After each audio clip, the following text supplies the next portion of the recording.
Furry, the little penguins that could. Written by Ann Yurchek and illustrated by Jody Culp.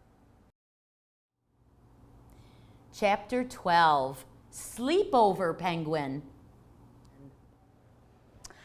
I always had looked forward to school days to do my Stuffie work with the children.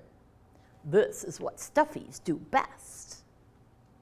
My new job was important, and if Stuffies can love, I loved it. In fact, I loved it so much that it started to hurt right in the middle of my stuffin' love muffins. Mac's helper put me back on the shelf and wheeled Mac out of the room at the end of the day. At that very moment, I began to think about the next time I got to see Mac. I wished to see Mac always. How was that possible?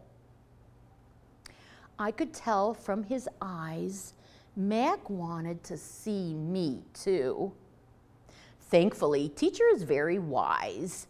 She is filled up to her ears in goodness, fun, and cares about her littles. One day, instead of putting me up on the shelf, Teacher stuffed me into Mac's backpack and shut the flap. Flap means the top of the backpack, not penguin wings, just saying. It was dark. It felt warm and cozy because I was near Mac. I felt safe. The backpack and I bumped and jumped on the big yellow bus. Good thing Stuffies are soft and built for tumbling around. All of a sudden, Mac popped me out. Where am I? Mac's mom laughed when she saw me. I wanted to say hello. Teacher taught us it is always polite to introduce yourself. No one could listen to me except Mac. He smiled. I didn't need to worry. Mac did it for me. Mac said, "Mom, this is Snack, my best friend." Could Mac talk? Who knew? That night, and the night after, and the night after that, I slept tucked in with Mac.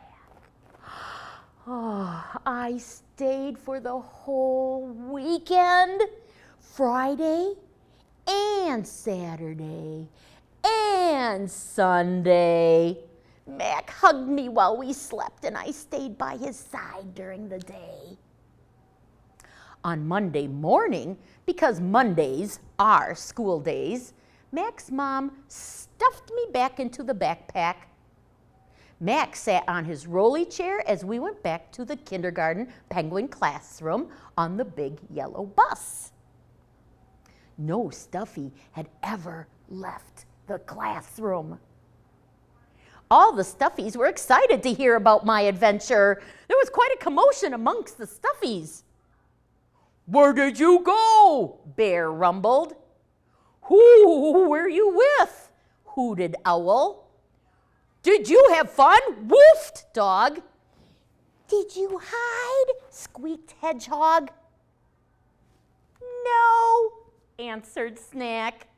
"You were brave," Lion roared. At the end of Monday, Mac wanted me to go home. Teacher said, "No," and Mac was disappointed. On Tuesday, Mac wanted me to go home. Teacher said, "No." Mac was frustrated. On Wednesday, Mac asked again. Teacher said, "No." Mac was sad and held his breath. I held my breath too. We almost cried. This was hard. On Thursday, Mac tried one more time. Teacher said, "No." Mac cried, and a tear fell down Mac's cheek right into my furry middle. My stuffin' muffins hurt too. I tried to be very, very brave. I wanted to cry like Mac. Do Stuffies cry?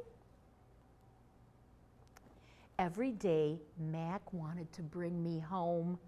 Teacher said, only on Friday for the weekend. Okay, Monday, Tuesday, Wednesday, Thursday, and it was Friday! It's Friday, teacher said. Now it is the weekend. Then she stuffed me into Mac's backpack. Off I went in the backpack with Mac on the big yellow bus for another whole weekend. We snuggled and we cuddled. Everyone needs a friend. We held each other tight as best friends do. Friends do adventures together. One day, teacher said, oh, Snack, you look worn out. Some days, Mac was worn out too. Sometimes he got sick and could not come to school. When Mac stayed home, I waited and I waited and I waited some more until Mac was able to return to the penguin kindergarten classroom. If Mac stayed home on Friday, it seemed like forever and ever before we could see each other again.